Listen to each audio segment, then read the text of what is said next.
What's up, beer drinkers? How y'all doing this week? We got a great show for you this week. Today we feature what my brother called on the show trap house beers. No, we both have Trappist beers today, and yeah, it's one of my favorite styles. The what do you call it? The Belgian, the strong Belgian ales. So fucking good. The tripels, the quads. Even the Dubels, they have their own place. But anyway, we have that. In the beer news, I talk about the Brewers Association awards at the Craft Beer Conference. Let's see, for our cold brew list, Sorcerer Chromatic goes through the 2025 inductees to the Rock and Roll Hall of Fame. And then we rate our beers. And then, of course, we have our drunken shenanigans, which is really short because I didn't really have anything to talk about. So, yep, the bulk of it is in the beer news and the cold brew list this week. All right, don't forget, you can follow us on Untapped and on Instagram. Even though I haven't been posting in a while, I really got to get, I always say that, but I really do. And then, of course, you can listen to us on Spotify, Apple Podcasts, Podbean, and YouTube audio right now. All right. So without further ado, it's time for another cold brew.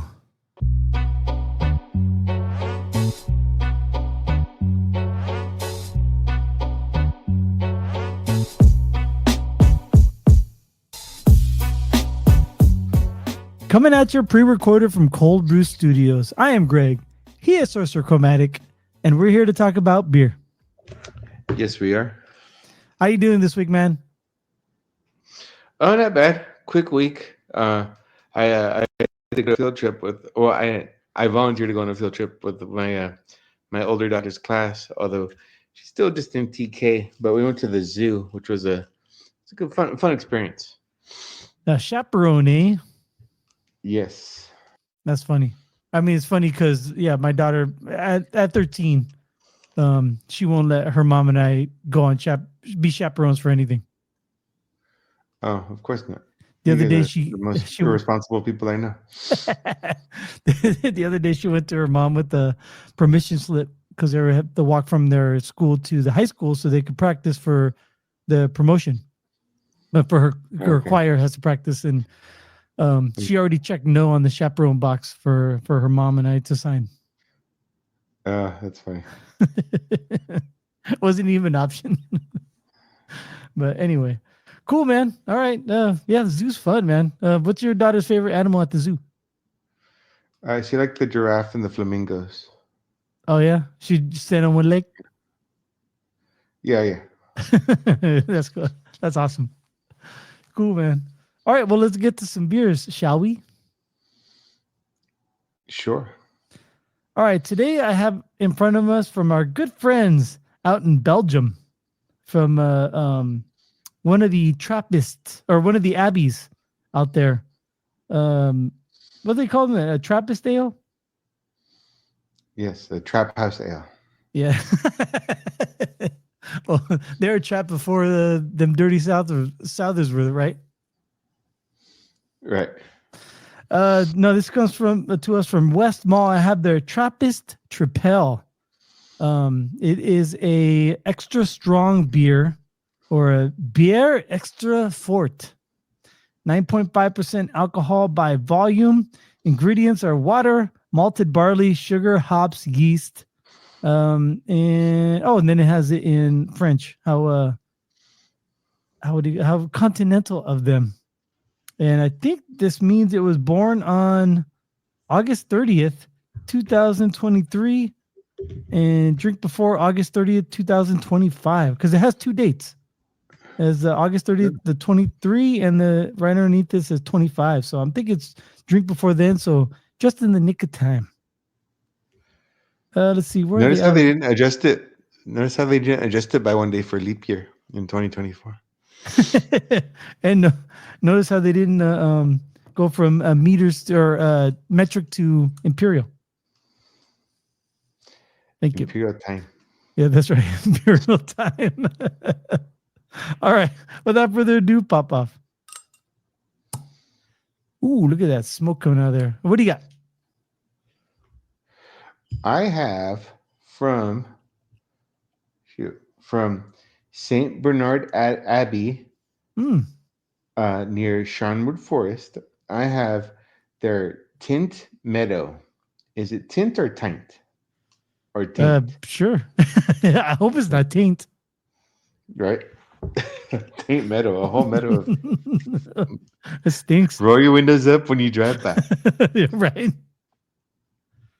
Okay. Well, real quick. Okay, so you have an Abbey, a Trappist ale, and I also have one. Why did we do this? Oh, because the religious aspect of Trappist beers, trap beers, and because Right, the but why are we talking about religion? yeah, because the Catholics just crowned a new or I guess I shouldn't say crowned, anointed a new pope. Yeah. Hey, Saint Leo XIV. That XIV is a big deal in the Bay Area, by the way. Yes, Northern California, um, and Chicago boy. Yeah, yeah. Spent a lot of Fighting a time in lion. Peru though. Yeah, yeah. He's I a just saw gets around. I just Gets saw a around the pool. clip. I just saw a clip of him at a White Sox playoff game. Yeah, the Canerco home run. He blessed that ball. Good for him. Yeah. Notice how he leaves. He leaves for Peru, and they suck all of a sudden. What's up with that? Yeah, the franchise goes in the tank. Okay, so we'll call it Tint Meadow, the English Trappist Ale. It's a strong ale brewed by the monks of Mount St. Bernardus. Let's say on the label it says, "With this beer, we have returned to a 19th century tradition of brewing in our abbey. When our brethren arrived in 1835, they settled in a poor cottage on Tint Meadow, now an extension of our uh, is it monastic, like monastery, Yep, I think but you're right. like I don't know what the conjugation is. Our monastic enclosure. This strong dark ale uh, referments in the bottle, stored in a cool, dark, quiet place. Quiet is very important. Pour Yes. it gently at 9 degrees Celsius. And that's the ingredients. And then I kind of looked it up online a little bit, just a description, and it says look for let's see, taste is a full body flavor with dark notes of chocolate, licorice, rich fruit, balanced by a warm and dry finish. Style, it's Trappist beer. It's named after the meadow, and it's brewed by the monks. All right, and this bad boy comes in at 7.4% ABV. Oh, So, nice. without any further ado, cap off. So mine, I did a little bit of I looked it up. I was about to say research, but I just looked it up finally. I Before I was just reading from the label. It was first brewed in 1934, and the recipe has not changed since 1956. It's brewed with light Pilsner malts. Styrian Goldings hops are used, and some German varieties, and the classic Saaz Pilsner hop. So it's got a lot of Pilsner leanings to it, even though it's an ale. After a long secondary fermentation, the Tripel Westmalle is bottled with a dose of sugar and yeast. The beer holds up well in the bottle over time and seems to soften with age. And I don't know what it was like to begin with, but it is. I could tell it's smooth. So I don't know if it was a lot hotter before, but it's very smooth, really sweet. I can't taste some of the candy in there, and a lot of the yeast ethers are in there. I don't know how to pronounce that word. I've seen it written. But so it's got like a little bubblegum flavor to it, a little bit of the candiness, and yeah, it's a really good beer. It's more on the, I would call it like, not that it's a dessert beer, but because it's on the sweet side, it lends itself to that the rich, big mouthfeel to it. So it's pretty good. I like it. I'm gonna rate this one pretty high later on during our Untapped segment of the show.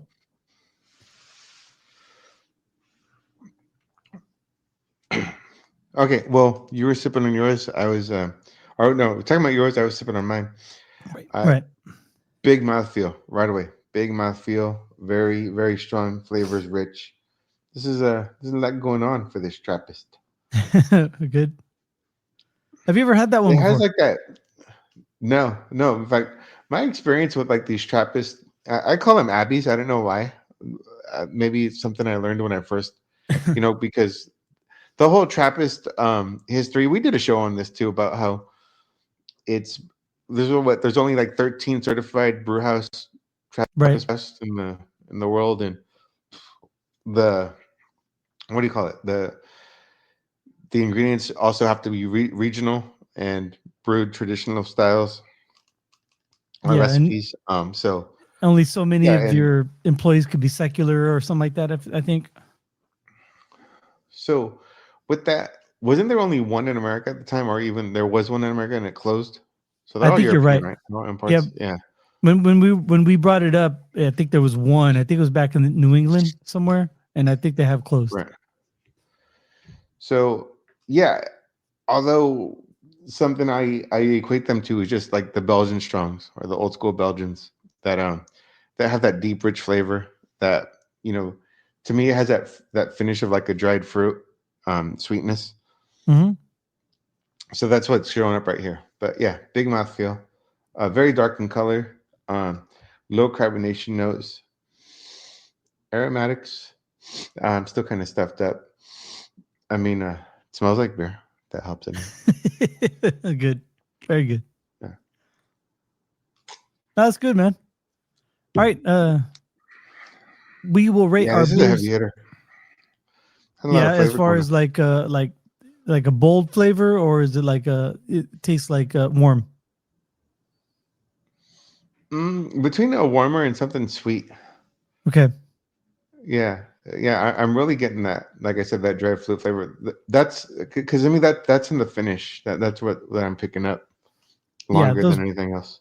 those Belgian yeast usually lend themselves to those fruity flavors in the finish. Indeed. All right, so we will rate our beers later on during our Untapped portion of the show. Don't forget to follow us on Untapped. Search for Cöld Brüe Podcast and friend us, and we'll friend you back. But right now, it's time for some beer news.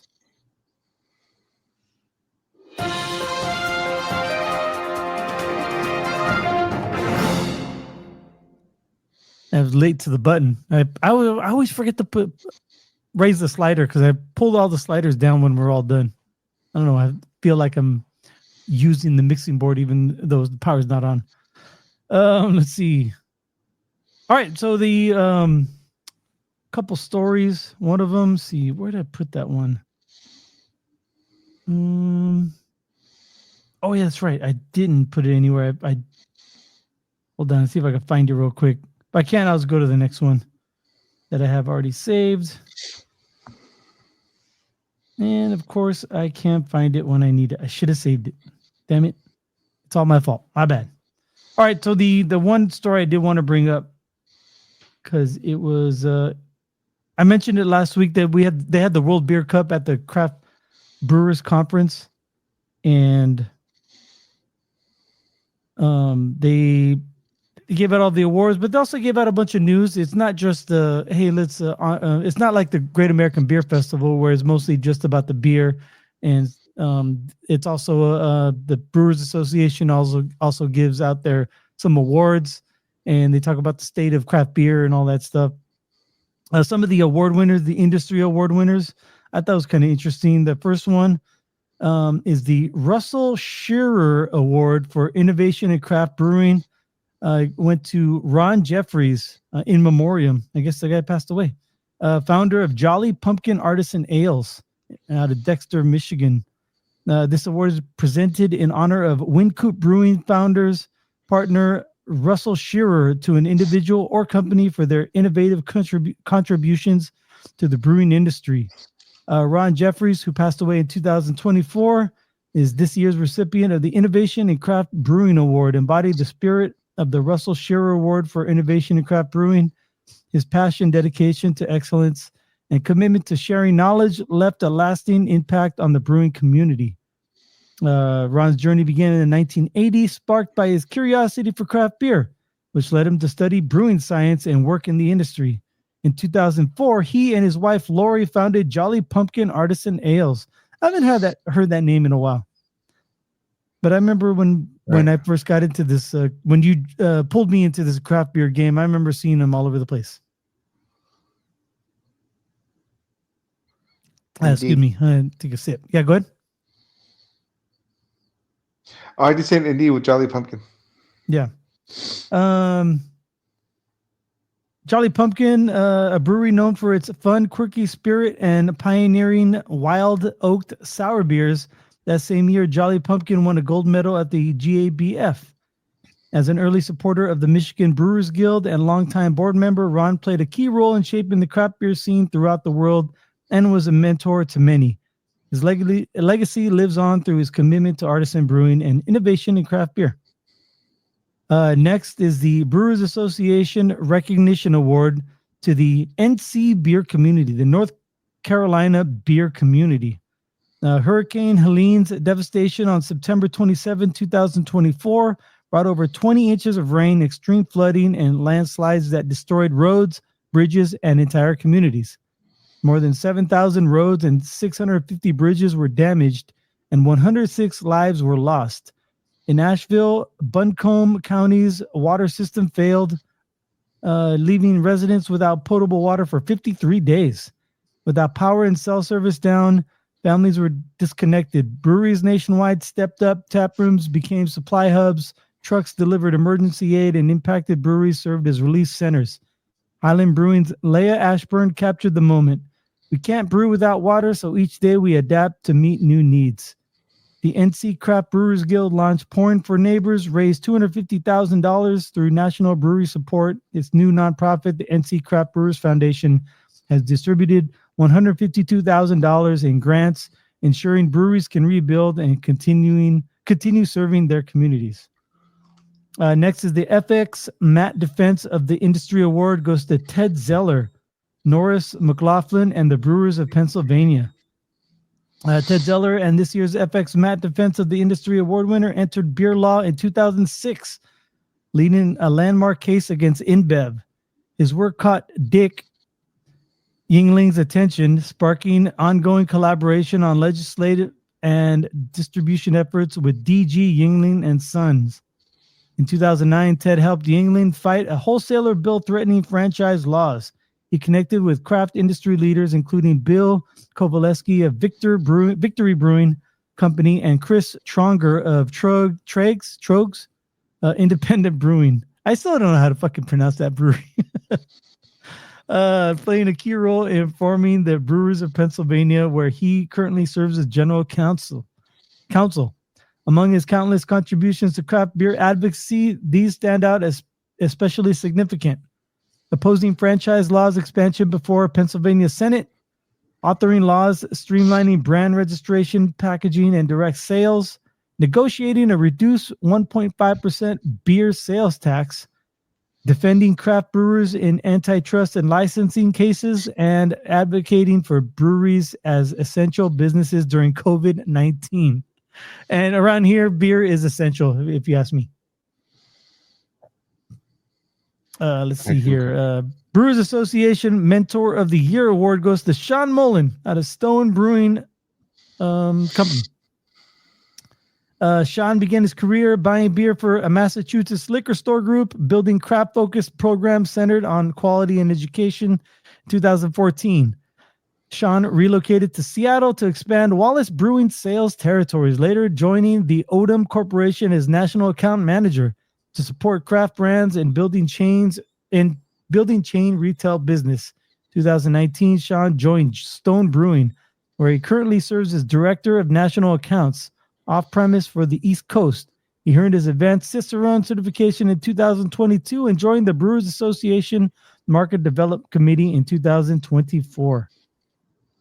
So those are the four awards that the Craft Brewers, the Brewers Association gave out this year at the Craft Brewers Conference.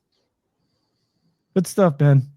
I mean, I know I want to get the GABF because it's the granddaddy of them all when it comes to beer festivals, but I would like to go to the Craft Brewers Alliance because I don't know, I kind of nerd out on all this and all these awards and all the numbers and everything. But that's just me. I don't know about you. I know you're probably more in it for the beer. Right. No, I get too like some some of the science or some of the I don't know how to say categories, but some of the targets or some of the flavors they're trying to create. That's an interesting aspect of it too, rather than just going to a festival just for the beer. Yeah, I would like to just be a fly on the wall, so to speak, and just listen to brewers talk about their trade and about some of the struggles they go through or some of their victories, sharing knowledge. And, I think something like that, it gets them all together. And even if you're just, if you're acquaintance and just, sit there like a bump on a pickle and listen to them talk, I would dig on that stuff. Hey, that's just me. Yeah. Not just a fly in the wall, a fly in the mug. What are those fruit flies that float in beer? I want to be one of those. Oh, geez. You're on it. And you get a free beer because a fly got in your beer. Actually, they don't give free beer for if a fly gets in your beer, huh? No, I don't think so. Yeah. They will give you free beer if your glass is chipped, though, and you notice it. Oh, yeah. You get halfway through. Yeah, halfway through. Like, oh, I just saw this. I got a crack in my glass. They pour it out, give you new one. Oh, geez. All right. That's all I have this week for the beer news. So do you know what that means? I think I do. It means it's time for everyone's favorite segment on Cöld Brüe because it's my favorite segment. It's time for the Cöld Brüe list. All right. Well, this week I have a list that's near and dear to your heart. How so? Only because you've been there. You have been to the Rock and Roll Hall of Fame. Oh, I got to get back one of these days, man. 2 hours was definitely not enough time, or 4 hours, however, whatever time we spent there was not enough. I believe you, even though I never attended. Yeah. So with that said, I have the list of the 2025 inductees. Nice. So the performer category, in no particular order: Bad Company. Actually, this might be alphabetical order. Bad Company. Till the day I die. Right. Let's see. I seen Bad Company. Oh no, actually, it was Paul Rogers with Queen. I got tickets when I worked at a different job a long time ago, and they were doing this tour, and it was cool. It was like a classic rock show. Steve Rogers was there, Brian May, and what's the other homie's name from Queen, the drummer? Oh, I'm really, all I know is Brian May and Freddie Mercury from Queen. Okay. Nevertheless, good show. With that said, Bad Company, I don't know too much about them. I know that one of their most popular songs is kind of self-serving because it is also called Bad Company. And I want to say like their first album was called Bad Company. So their first single album and the name of their band was Bad Company. I don't know if that's ever been done or it's probably maybe a handful of times, right? Is that the Holy Trinity or the Unholy Trinity? It's got to be holy. There's nothing wrong with that. Okay. Hey, if you make it to the fame, it's the Holy Trinity. Right. Good for them. Next, classic golden oldies here, Chubby Checker. Doing the twist. Now, yeah, let's do the twist. Let me go back to Bad Company real quick, just to give them some props. Not only that, Bad Company, Can't Get Enough, Ready for Love, Okay. Feel Like Making Love, and Shooting Star, like their 5 of their biggest hits. Oh yes, Okay. Shooting Star. I like that one. All right. All right, moving on. Yeah. Bad Company, or no, Known Chubby for Checker. yeah, Chubby Checker, known for the twist, or let's do the twist. Popular. What's it called? Just the oldie. Yeah, I mean, it was a song named after the dance, and so everyone was doing the dance. Whether it was that song or not, you'd still do the dance. Right. Kind of like Gangnam Style. There you go. But he also had Twist Again, I think the next year, which is actually a decent song in and of itself. Yeah. Does he have any other notables? From what I see, nothing that's like mainstream or that you would know. Like he had The Fly, The Hucklebuck, The Pony, and Limbo Rock. I remember Limbo Rock, but I don't know if he was the originator of that one. But anyway, in fact, the twist wasn't even his. I think it was Hank Ballard. It was a cover of a Hank Ballard and the Midnighter song. Oh, well, good for Chubby. He popularized it.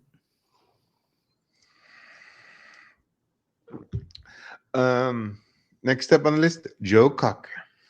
Oh man, that voice of his, fucking indelible. Yeah.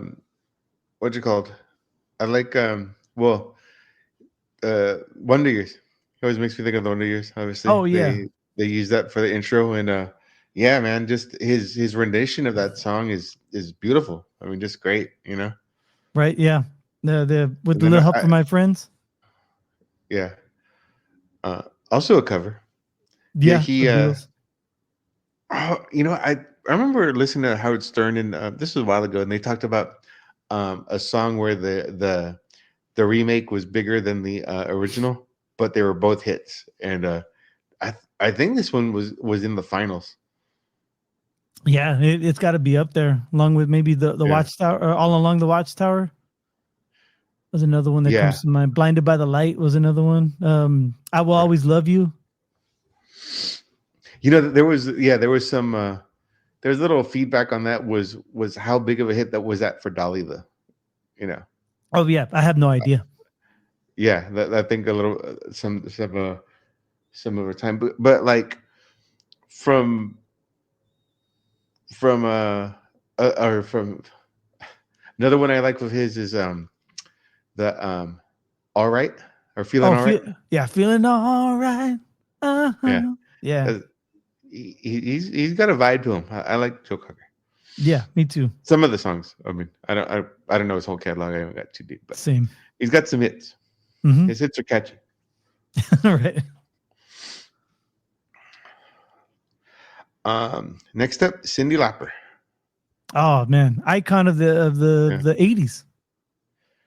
Yeah, you know, I again some of these like to going back, Joe Cocker, maybe Chubby Checker, but Bad Company. I figured they would have been in already too, and same with Cyndi Lauper, because I equate her as kind of a, you know, she benefited for the birth of MTV, you know. Yeah, big time. She had some catchy videos, not with just songs, but like, you know, like the She Bop. She had some animation, you know, video with it.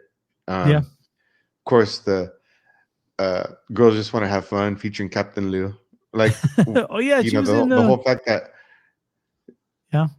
the you know, Captain Lou Albano being her dad in the video just showed that the art was the art of music was also cared about the optics of it, the videos. I mean, because she could have got anyone, but she got someone who's noticeable.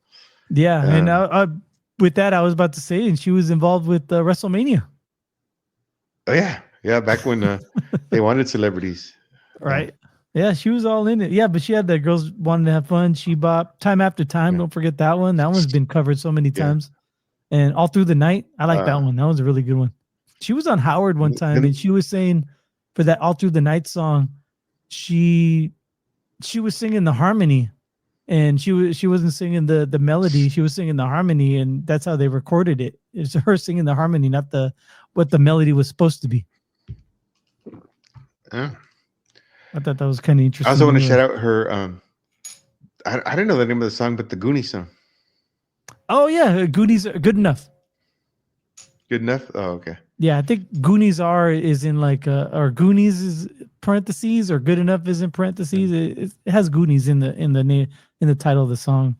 Oh, and that other one, that True Color song that they did for Kodak for a long time when the camera still had film in it. Yeah, I was saying, is True Colors an original or I a don't cover? know.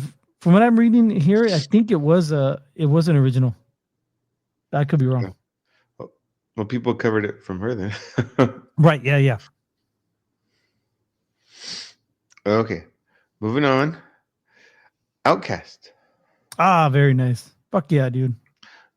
Andre 3000 and Big Boy. Allegedly, they're never getting back together again for Outcast, but it doesn't mean they're not going to perform together.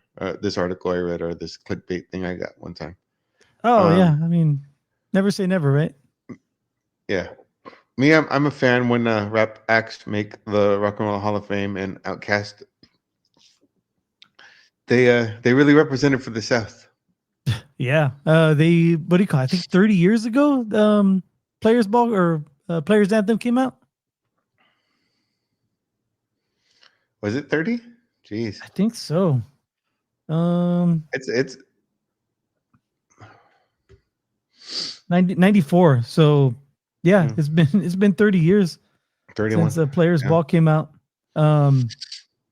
Yeah, I mean, all their, I mean, they have so many fucking hits. The hip hop corner of the Rock and Roll Hall of Fame just got a little bit bigger. Let's put it that way. And the South is here now. Yes, what did Andre say at that awards? Was it the Grammys? No, it was the Sorcerer Award. It was the night of the Suge Knight death row thing. Oh, okay. Well, people were booing him, right? I thought it was like a newcomer of the year. It was the Grammys, and people were booing in the audience. He's like, "Hey, the South is here." No, the South got something to say. Yeah. So, there you go. Yeah. Well, yeah. That's why the whole Suge Knight the death row. It was the Sorcerer Awards in New York, so it was all New York biased crowd. You're right. I looked on this article. You're right. It was the 1995 Sorcerer Awards. You're right. My bad. I just misremembered it.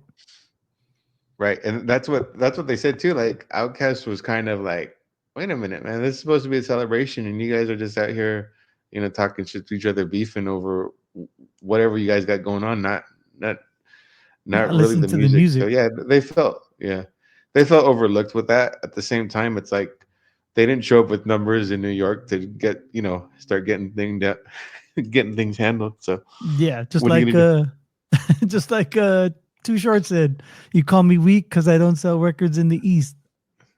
Right. Anyway, yeah. Hey, Outkast, fucking awesome. Andre 3000, one of the most prolific rappers of all time.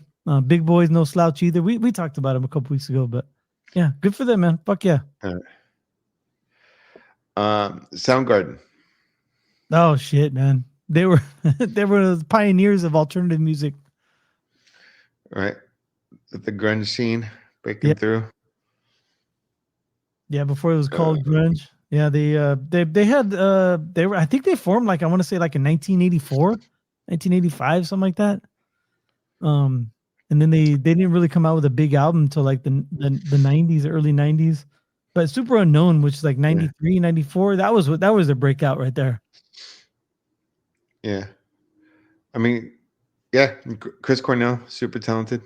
My favorite vocalist of all time. He's amazing. I can't believe he could do what he could do with his voice. So great. Yeah. And then next on the list, the White Stripes. Oh, nice. Jack and Meg? Yep. Geez, I remember when they debuted on MTV. Now they're in the Hall of Fame. Yeah. Yeah, We saw them right at the BFD. Weren't they performing when we walked in? Did we? Maybe. I would say I don't remember seeing them live. Well, At that's the same because time, there's a lot of acts. You know what? We did. There was a lot of acts that, like, I later realized, oh wow, I saw them. Oh wow, I saw them. well, they were performing, and I think we went to the tent so we could watch the Roots instead. Okay. It was that concert. Oh, so that was that year. Okay. Yeah. I mean, I think that was only one BFD I went with you Yeah, too, me and then too. we Yeah. also went to Project Revolution, but that was different. Oh yeah. That was there was a bunch of headliners, but it wasn't a festival. Yeah. Right. Um, what do I say?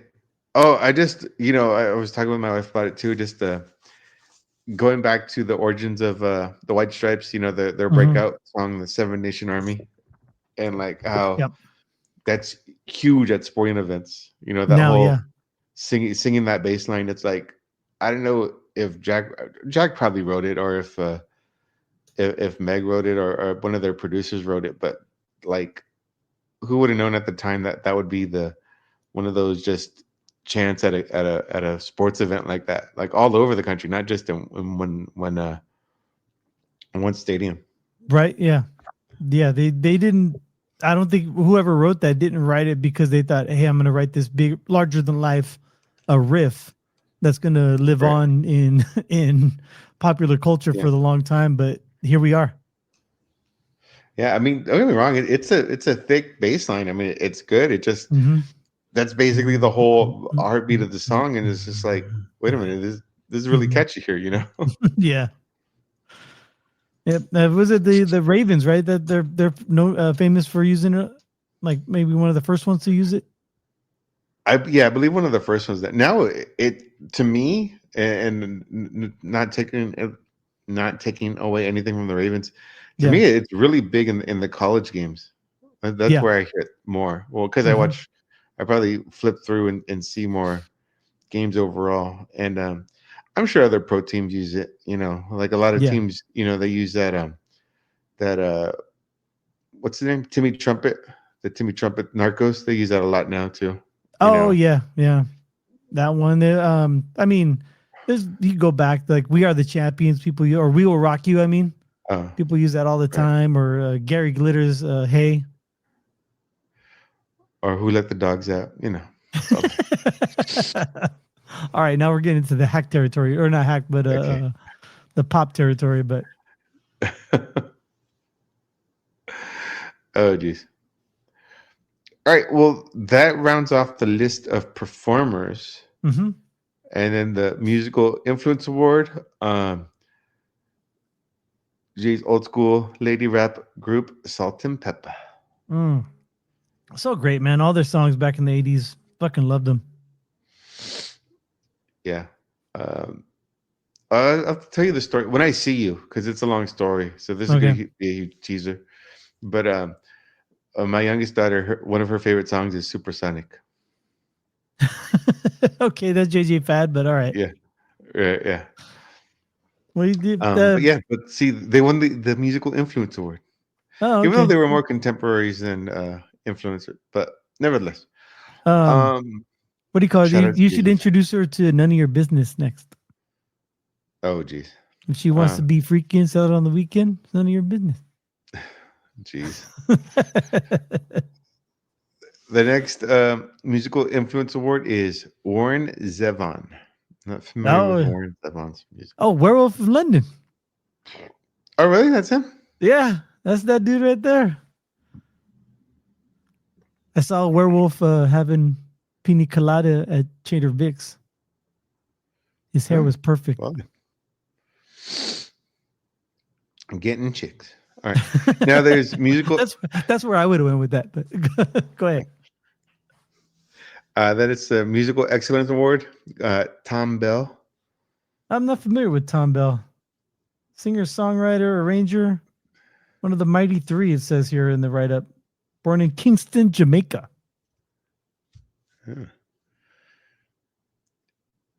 Nikki Hopkins. Nicky Hopkins, not familiar with him either. Hero of the piano, Nicky Hopkins played over 250 albums in his career. Oh, studio musician sounds like. Just Rolling Stones, Beatles, Kinks, Who, Jeff Beck. Carol Kay. I heard of Carol Kay. What pioneering bassist who shaped the sound of modern music. With their inventive lines and impeccable timing, Kay was a key architect behind countless rock, pop, R&B, and film recordings. So she was like another one behind the in the studio type deal. Did she ever make it to a Ravens game? Her one shortcoming. Sorry, that's why it Okay. took her this long to get in.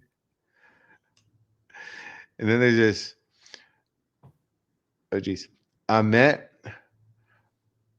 I don't know how to say this. Ertegun Award. Ahmet Ertegun? Ertegun. Okay, there you go. Yeah, it's he was going to. yeah. Oh, the winner of this one is Lenny. Whoa, I can't even say this. Waronker. Waronker. Oh. This is like the executive okay, so award. Okay. Yeah, Ahmet was like the president or the CEO or the head of like, I want to say, was it Atlantic Records or one of the huge like back in the 50s and 60s, one of the huge record labels. He was like the CEO. He was like known for discovering a bunch of people and signing a bunch of hits back in the day. So this is like the executive of the year award. Okay. So yeah, Lenny was celebrated for his artist first philosophy, which Ahmet was at first, but then business is business. And transformative leadership as head of A&R and later president at Warner Brothers, he championed creative freedom for artists, forging an environment where musicians could innovate free from the confines of commercial pressure. So those are some of the reasons.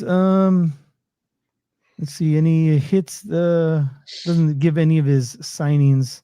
A lot of them were like really old, like Ry Cooder, Ricky Lee Jones, Maria Muldaur, Randy Newman, and Van Dyke Parks. So there you go. Executive of the Year. That's like the boring award. Right. Cool, man. Yeah, I hope you can get there. I know I said that before, and I hope I can get back one of these days to the Rock and Roll Hall of Fame, because if you love music, man, it's so great. They have like I think Prince, they had like a couple of his outfits. That guy was tiny. Or they had like guitars from Jimi Hendrix and sheet music that shoot, I forgot who it was, but they had like notepads of people scribbling down lyrics. They have little things like that, or ticket stubs, or instruments, and even some memorabilia from like tchotchkes and merchants, all that stuff. And then you can watch videos, and there's some audio recordings, and they have all sorts of stuff for everyone, for all music tastes, and the evolution of music in the U.S. and even all over the place. So yeah, it's a great fucking place to be. And there's still a lot of other people who should be in it. It's just they can only do so many at a time, right? They can't really put like 1,000 people every year. They make it special. It'd be less special if they just inducted everyone every year. That's what she said. So 5, 6 at a time. Just wait your turn. You'll get in. I'm surprised Iron Maiden hasn't been inducted yet. Oh, geez. They've been around since the 80s. They're one of the grandfather, the four heavy metal gods of the 80s, along with Megadeth and Metallica, Iron Maiden, and shoot, I forgot who the fourth one was. But anyway, Motley Crue's still not in it. Coco Beware. Motorhead. There's a lot of people still not in it. If you want to go hip hop though, like Wu-Tang should be in it. Not in it yet, but I think they will. I think they will eventually. Oh yeah. All right, man. How's your beer treating you? Good, good. Although it's got big flavor, and I could feel it. Like uh, I'm not saying it. It's got a strong alcohol note as well. I'm still sipping on it, still enjoying it. All right, so we are going to rate our beers right now on Untapped. Search Cöld Brüe Podcast and friend us, and we'll friend you back. So I remember you said Saint Bernardus. The only Saint Bernardus I've ever had was the Abt 12.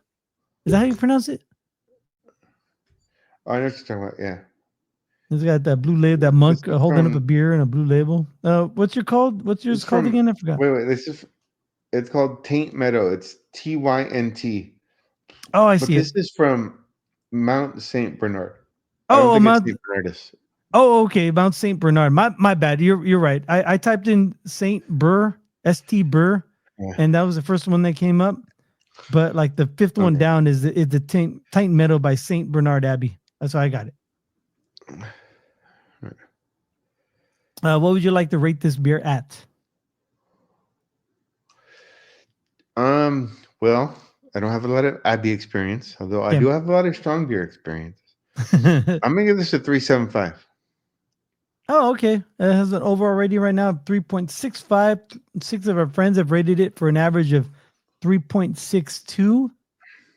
Patrick N gave it a 3.75. So both you and him are simpatico. Christian M gave it a 4.25. Kane M 3.75. John Wick. John W gave it a 3.7. Nico B gave it a 2.75. Ooh, I think he's the one who brought it down. And Tiago P gave it a 3.50. So we're going to check in right now, 3.75. And what would you like to, what notes would you like to leave on this one? Robust, Yeah. sweet, Okay. and divine. Ooh. And save and check in.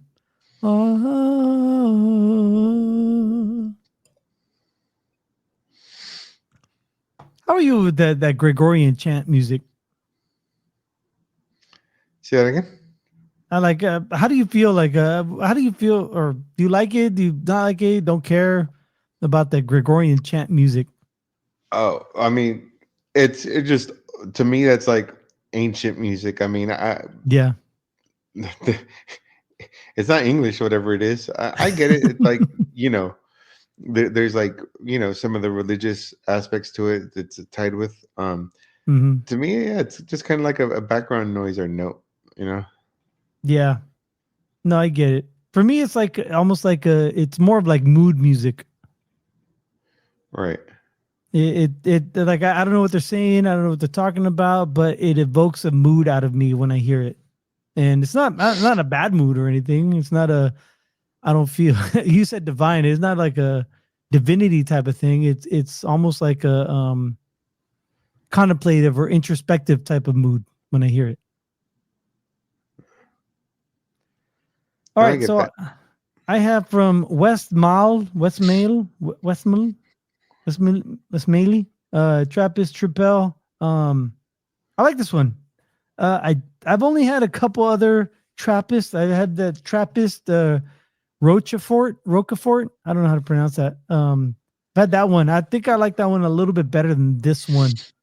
So because of that, and it's a little sweet. I'm not. I do like some sweet beers, but not this particular style. So I'm gonna give it a. I give it 3.75, just like you did. 3.75, and I'm going to say it is malty, sweet, and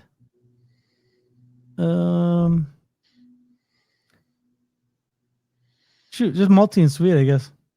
Save and check in. Let's see. 8 of our friends have rated it. Oh, I forgot to give the overall. The overall was or is 3.81.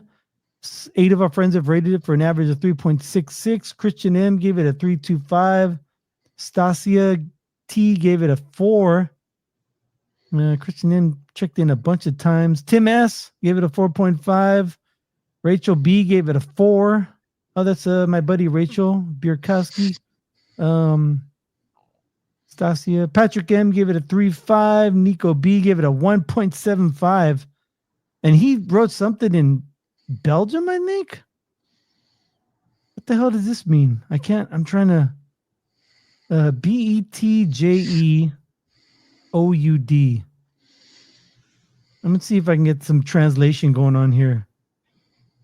BEETJEOUD translate. It says bit old, so it means it was a bit old. So he must have had one that was past the best by date. But anyway, to each their own, you know. Word life, Holmes.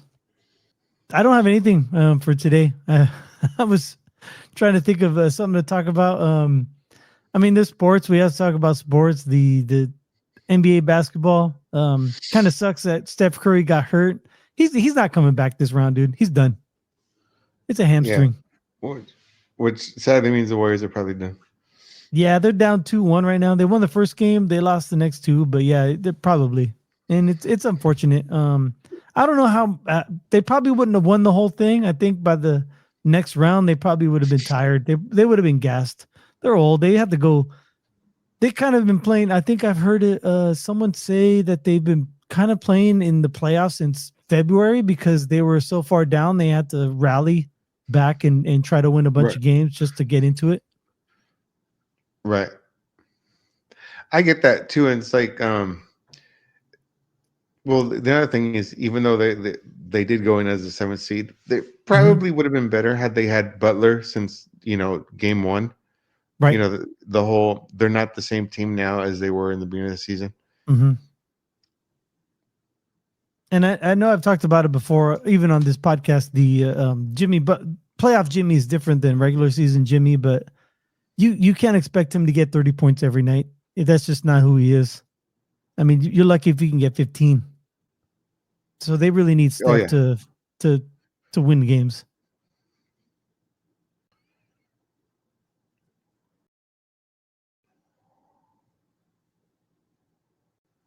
That it? I thought you said something. Oh no. Oh, okay. And then baseball's kind of just swinging around and doing its own thing. The whole torpedo bat thing finally or died down eventually.